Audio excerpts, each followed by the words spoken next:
Hey, good morning. Welcome to the CGS Biblecast. So glad you joined us this morning. We're going to be talking about one of the less, it's not a fun topic this morning, but we're going to find some truth in there that maybe can help us anyways, even despite its ugliness. So yesterday we read about David's slippery slope into sin when he disobeyed God by committing adultery and murder. Today, we're going to see the continual fallout within his children, the royal family. Sin after sin, we see the consequences of David's actions piling up in the lives of his children. Amnon's sin started seemingly small, lust.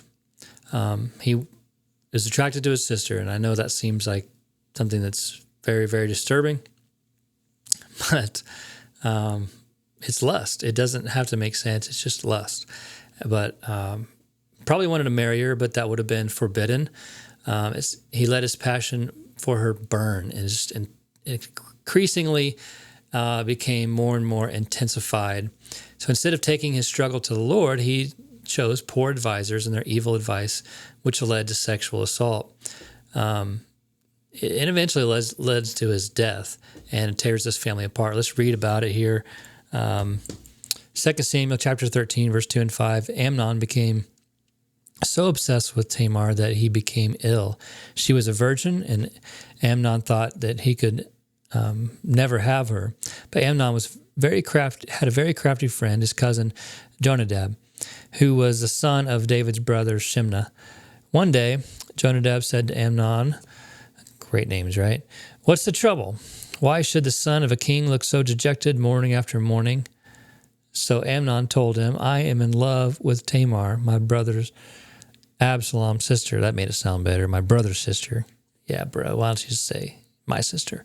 Anyway, well, Jonadab said, "Well, I'll tell you what to do. Go back to bed and pretend you're sick. When your father comes to see you, ask him to let Tamar come and prepare some food for you.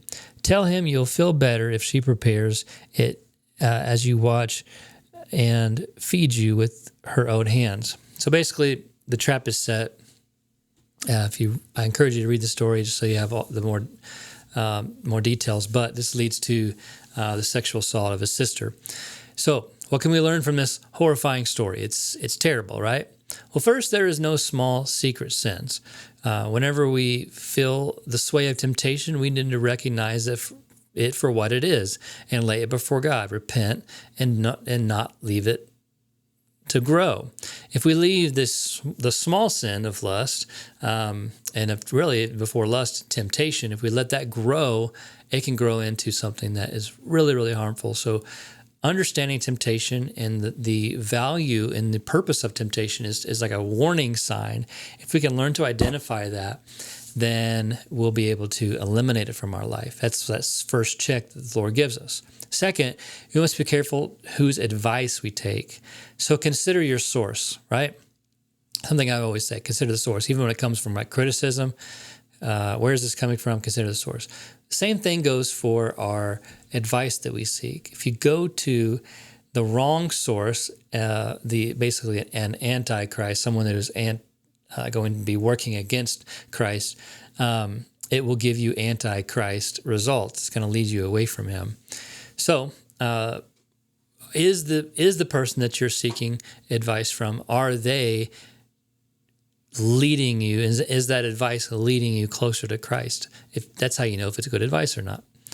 So it's crucial to surround ourselves with people who won't tell us just what we want to hear, but what we need to hear. If our friends don't call us out on sins, then we must find someone who will. It's a really, really important part. How to consider the source, and you have to find people that are willing to tell you what you don't want to hear. Because what happened here is he tells this what is his name? Let me go back here. His name slips me. Jonadab, weird name. But anyway, what Jonadab tells him is exactly what he wants to hear. Well, if this is what you want, well, let's figure out how you can get that. Instead, he should have gone to someone and said, well, this is not what you want because it's going to lead to your death.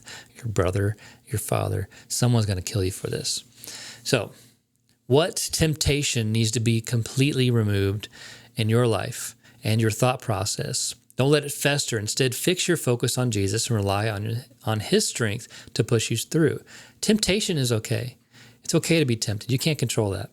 But what is not okay is to let that fester and grow into small sin, which will fester and grow into life-destroying, life-altering sin, which leads to death. So, what are you tempted by? Remove it. Find good counsel, help you remove it, and get that behind you. Have a wonderful day.